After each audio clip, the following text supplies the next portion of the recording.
This is ASN, covering Atlantic Canada.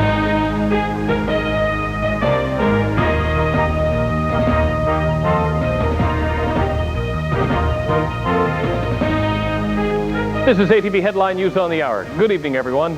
I'm Jonathan Gravenor. For the second day in a row, hundreds of people have turned out to rally against health care cuts. This time it was in Windsor, Nova Scotia, where doctors there claimed to be overworked and underpaid. ATV's Peter Millett now with the story. But I look at this health care reform and system, and I see a 1,000-piece puzzle that has been thrown on the table of the Department of Health, and someone came along and threw the cover out. And now you guys have no idea how to put this back together right. While some came to vent their anger and frustration, others came to appeal to the Nova Scotia Ministry of Health. With double the population of senior citizens of other areas, we need more than 28 beds. I really can't speak to what the decision would be on increases of beds, but certainly stable funding to me would mean maintaining what you have now. The issue surrounding beds at Windsor is the same in Sheet Harbour, it's the same in Dartmouth, it's the same in several of the areas outside of downtown Halifax. Not only do these people want more hospital beds, they say they need more family doctors in their community and access to round-the-clock emergency service, which is scheduled to be cut next month. Governments respond to public pressure, and it's for that reason that these people are gathered in Windsor. They're rallying to protect their hospital from any further cutbacks, and they're here to show Health Minister Bernie Boudreau that they're not giving up without a fight. This man says Ottawa must shoulder some of the blame for the state of health care in Nova Scotia.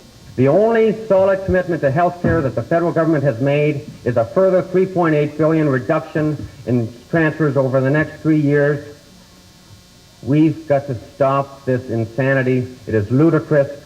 We deserve better. Ron Russell is the Conservative MLA for the area. He isn't expecting the Nova Scotia government to use any of its BST windfall to prop up Medicare.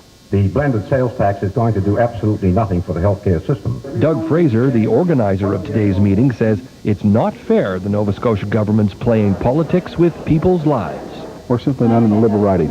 Simple as that. We have a Tory representative for our area, and we seem to be being ignored in terms of direct responses. Doctors at the Hants Community Hospital have served notice they're not working the overnight shift in the emergency department as of April 17th. The Save Our Services Committee, which organized today's meeting, is hoping the government will come up with a plan to stop that from happening. In Windsor, Peter Millett, ATV News.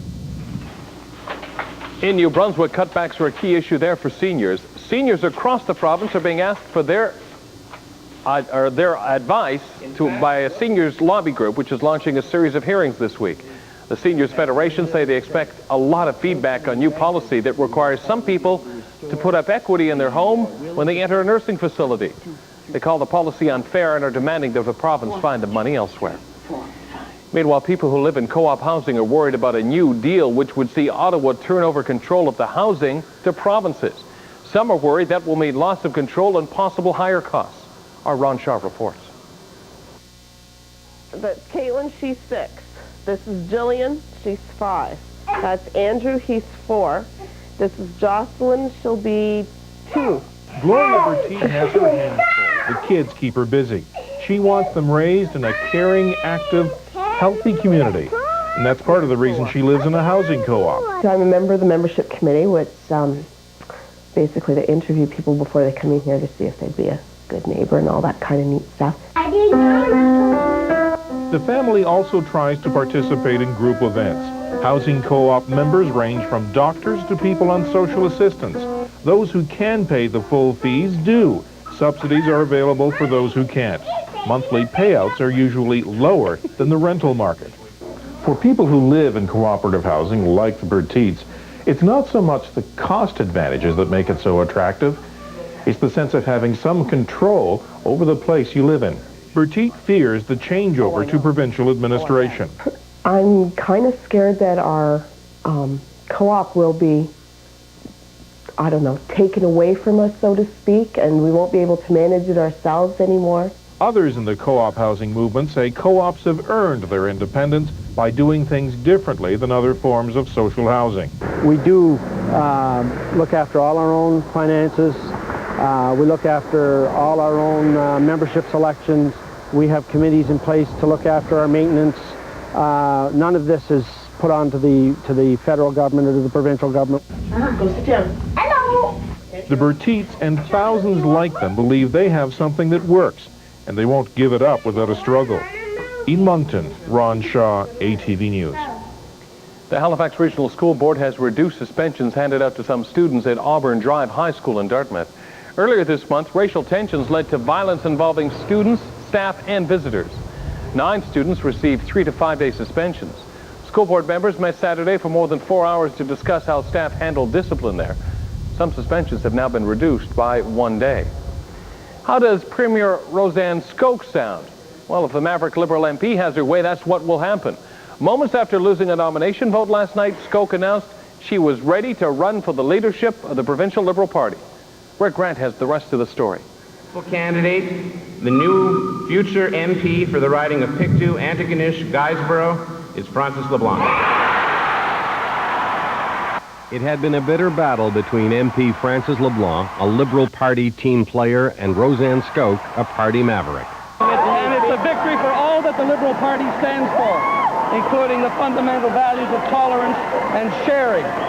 At the same time that LeBlanc gushed that his win was a victory for Liberal values, Skoke was splitting the party, pulling her support from the new riding candidate's impending election campaign.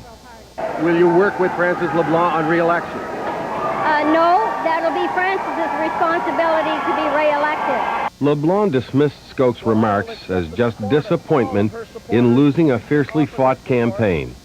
But 10 minutes later, when Skoke walked over to shake LeBlanc's hand, the Pictou MP still refused to support him. I will campaign and win this constituency with or without the support of Roseanne. Skoke's second statement made certain that attention was shifted from LeBlanc's nomination victory. Skoke launched her own campaign. Roseanne, you said to us that you were going to run for the leadership of the Liberal Party. That's correct, and I expect Francis's support here, and I'm going to win it, too. The convention was loud and large. The division was visible. The center aisle in the auditorium divided the two camps. Just about everyone had picked a side by the time they arrived here. She's from my hometown. I think she does a good job. He represents the Antigonish area more effectively, I think, than Roseanne would. The clash between the Liberal MPs was set up when one new federal riding was created from the two Skoke and LeBlanc now represent. The Liberal establishment backed LeBlanc. 1,916 votes were cast, and that was the only number released. One ballot was spoiled. Both sides concede that LeBlanc won by over 100 votes. Francis LeBlanc now faces two very serious challenges. He will have to take on Peter MacKay, the PC candidate for the riding, and he will have to unify the Liberals in this riding so that he can successfully meet the first challenge. I'm on Team Liberal 100%. Are you going to be able to support Francis LeBlanc? No, never. Every other Skoke supporter we interviewed said they would support LeBlanc, but at the time they were not aware that Skoke indicated she may consider running as an independent, something that would split the Liberal vote and surely benefit Tory candidate Peter MacKay. In Antigonish, Rick Grant, ATV News. Still with politics, Paul Martin says the Tory and Reform parties aren't the only ones anxious to ride the tax cut wagon, but the federal finance minister says the Liberals won't cut taxes until funding for health care, education, and old age pensions is secure. The difference between ourselves, the Tories, and Reform is not whether there should be tax cuts. We want tax cuts. I don't know a Canadian in this country who doesn't want tax cuts.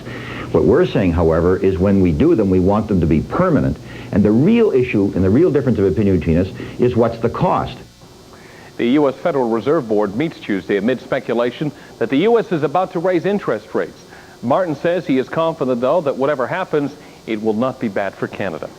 Quebec Provincial Police say the 5 victims of a house fire in a town about 80 kilometers west of Quebec City appear to have been involved in a suicide pact.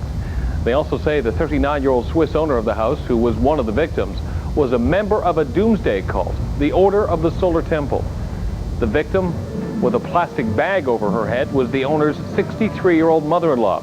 who was discovered on the main floor of the two-story house. The other 4 bodies were found together in an upstairs bedroom.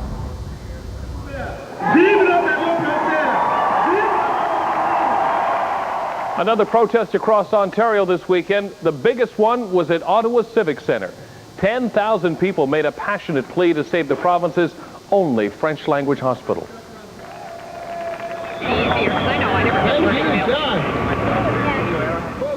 And in Toronto, another rally, but it fizzled somewhat this weekend. It was organized by people who oppose amalgamation of Toronto and its suburbs into what is being billed megacity. It was defeated unofficially at the polls, but Ontario Premier Mike Harris still wants to go ahead with amalgamation. Overseas now, Israeli soldiers shot and wounded 2 Palestinians who were trying to run a checkpoint in Jerusalem today.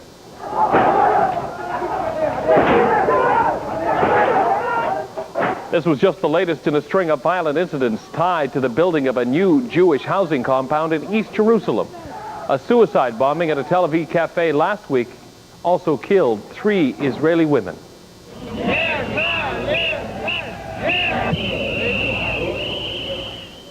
An anti-government demonstration in the capital Belarus took a violent turn today. Police in Minsk attacked protesters with clubs. Demonstrators fought back with just their fists. Some also vandalized police cars. There's no word on how many people were injured. The trouble, though, broke out when thousands of people tried to hold a march. The government has banned such demonstrations. The body of a 3-year-old Florida boy who disappeared by a lake Friday has now been found. Officials say Adam Binford was killed by an alligator. His mother says the boy was standing in knee-deep water picking water lilies when she heard a sudden splash and saw churning water. Though alligators are found in nearly every body of water in Florida, they rarely attack humans. Still ahead tonight, we have your money and your life and entertainment. But first, your weather. You're watching ATV Headline News on ASN.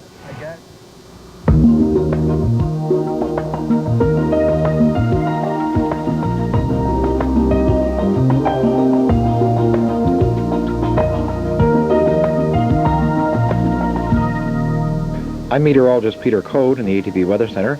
Other than the weak trough of low pressure affecting our region tomorrow, there are only 2 significant disturbances affecting Canada as we start the first full week of spring. On the west coast, a mild Pacific disturbance will be pushing some rain onto BC's upper mainland with snow in the higher elevations, and this will be spilling over the Rockies in the form of wet snow late in the day into western Alberta. Our midweek storm tomorrow will be pushing cloud and snow into the Great Lakes Basin and across Ontario tomorrow night. Other than that, though, much of Alberta, Saskatchewan, and most of Manitoba can expect sunshine, as well as much of Quebec and Ontario. Overnight in the Maritimes, it will become mostly cloudy with a few flurries. The wind will be moderate west to northwest. Temperatures will fall to the range of -12 to -5. Tomorrow, morning cloud and a few flurries will give way to sunshine for the afternoon in New Brunswick and western Nova Scotia, clearing elsewhere in the evening. The wind will be somewhat stronger, though, west to northwest, 40 to 60 kilometers per hour. Afternoon temperatures -5 to -1. Overnight in Newfoundland, Labrador, and the Midlands will be cloudy. The flurries are periods of light snow, as in the case of much of Labrador. The wind, predominantly moderate to strong westerly, temperatures -15 to -5. Tomorrow will continue cloudy. The flurries are periods of snow, although Labrador can expect some clearing in the west later in the day. The wind again strong westerly. Afternoon temperatures -5 to 0.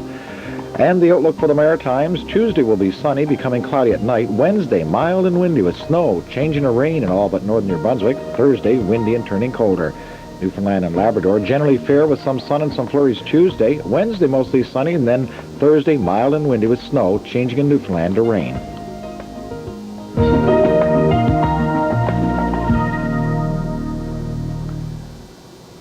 Still to come tonight in Your Money, Show Me the Money, and in Your Life, an enviro-friendly holiday. These stories plus ATV Headline Sports when we come back.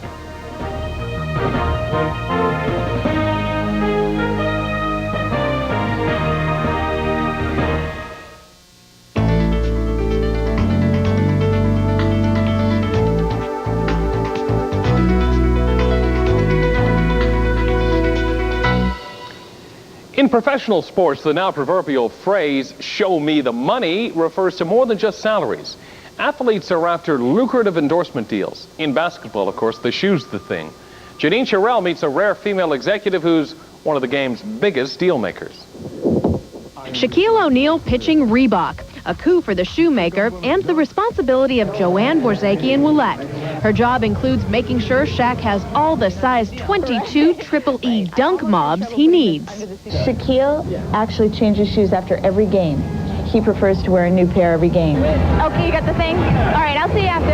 Okay. One of few female executives in the sports marketing business, Borzakian-Willette is Reebok's director of professional basketball. She manages all of the company's 79 NBA endorsement deals, contracts with Sean Kemp and Allen Iverson among them. At 5'3", she prefers heels to Reeboks while working around players, a job that entails courting on and off the court, day in, day out. She's always on call, you know. She was on a honeymoon. She was still on call. You know, I think she babies us. You know, we're a bunch of spoiled athletes, and she caters to that. Show me the money. Showing fictitious athlete Rod Tidwell the money in the film Jerry Maguire included going after a coveted Reebok shoe deal. The way Reebok was portrayed in the movie is the subject of a massive product placement lawsuit. But back courtside at the New Jersey Meadowlands, Borzakian-Willette says her job is truly the stuff of many a Hollywood-style dream. Every day I know that people would die to have my job because if it slips my mind for 1 second, 18,000 people remind me in a day. She says breaking into the business side of sports wasn't easy. When young women come in, there's still the direction to steer them towards a secretary or a receptionist. A lifelong Celtics season ticket holder, she once approached assistant coach Dennis Johnson for a job. He suggested applying to Reebok, then fledgling in the basketball shoe market. Her first big break there was the result of one flash of marketing genius, having Celtic D. Brown pump up his new Reebok shoes at an all-star slam dunk contest. And he pumped his shoes, and then he went on to win slam dunk, and he would not stop pumping his shoes. That won Borzakian-Willette a promotion and secured her loyalty to the team in green. But when Reebok-wearing New Jersey net Sam Cassell goes up against Celtic David Wesley, she claims to be just rooting for the shoes. Janine Sherrill, CNN, reporting.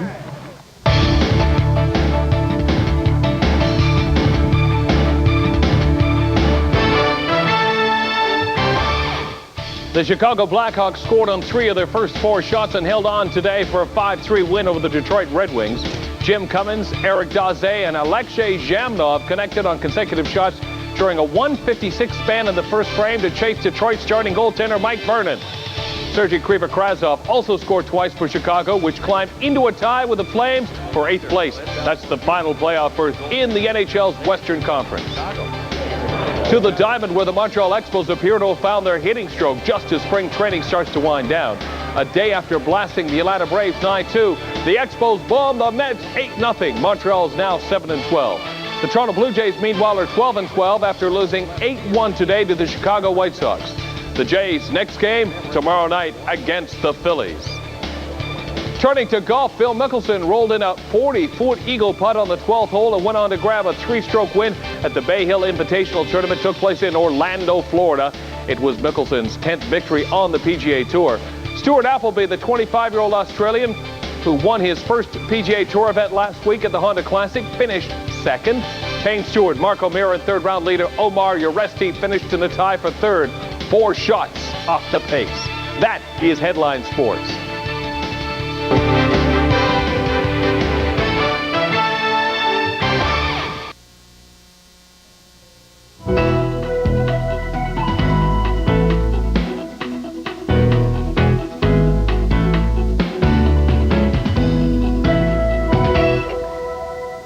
In New Brunswick, a Sussex area outfitter who was a leader in the effort to block the provincial government's plan to build a Fundy Trail highway is now firmly in support of the trail. Larry Adair came on site after the government decided to make it a hiking trail instead of a highway. He's now opening a wilderness lodge to cash in on trail traffic. ATV's Connell Smith reports. Since the lodge opened for the first time yesterday, there have been a steady stream of snowmobilers. They arrive for a meal, coffee, or snack. Hundreds so far this weekend. Have a good trip. The response has been overwhelming, even though Adair's Wilderness Lodge is still getting its finishing touches. Adair plans to take advantage of the province's extensive trail system, winter and summer. They said if I build it, they'd come, and here, there's living proof. The outfitter and now lodge operator is excited about the potential for wilderness tourism in the area. If they build the hiking trails and stuff, that's everything I dreamed of. Adair firmly believes the government's decision to indefinitely shelve plans to put a highway through the wilderness west of Fundy National Park will pay off big for everyone down the road. If we develop it into a paved road or accessible for vehicles to link up, we're taken away from the wilderness. And the wilderness conception is what people are looking for now. Hiking and hunting will hopefully pay the bills at other times of the year, and snowmobilers will keep it open through the winter. Rick Allen says there should be plenty of business. It's remarkable how many skidoos will show up. This yard will just full, and bang, it's empty. Then another group will come, it's full again. And there's an awful pile of them on the trails. The snowmobile season will last perhaps a week or two longer, but Adair has already booked his first hiking tour for this summer. In Sussex, Connell Smith, ATV News.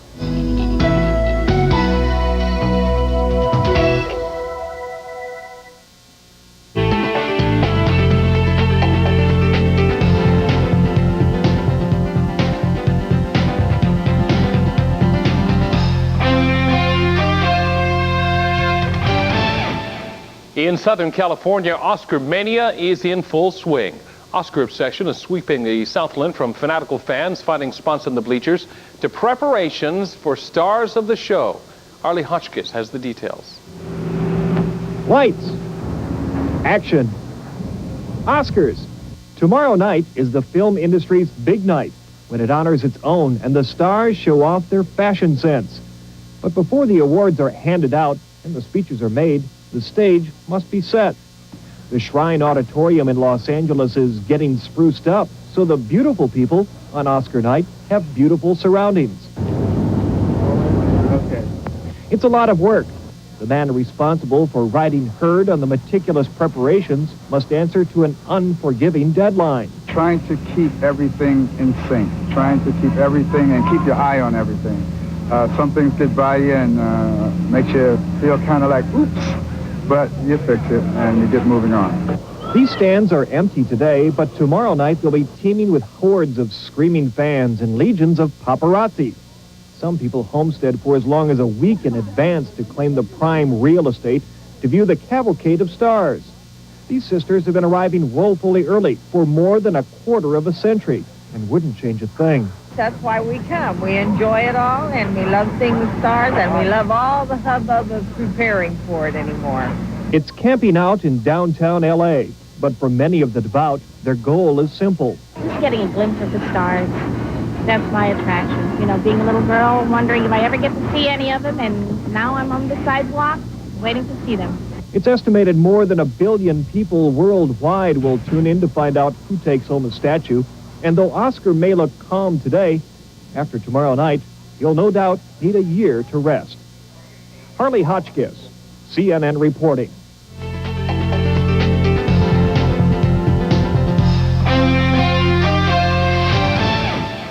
Our next full report comes your way at 6 a.m. tomorrow morning. I'm Jonathan Gravenor, and this is ATV Headline News on ASN.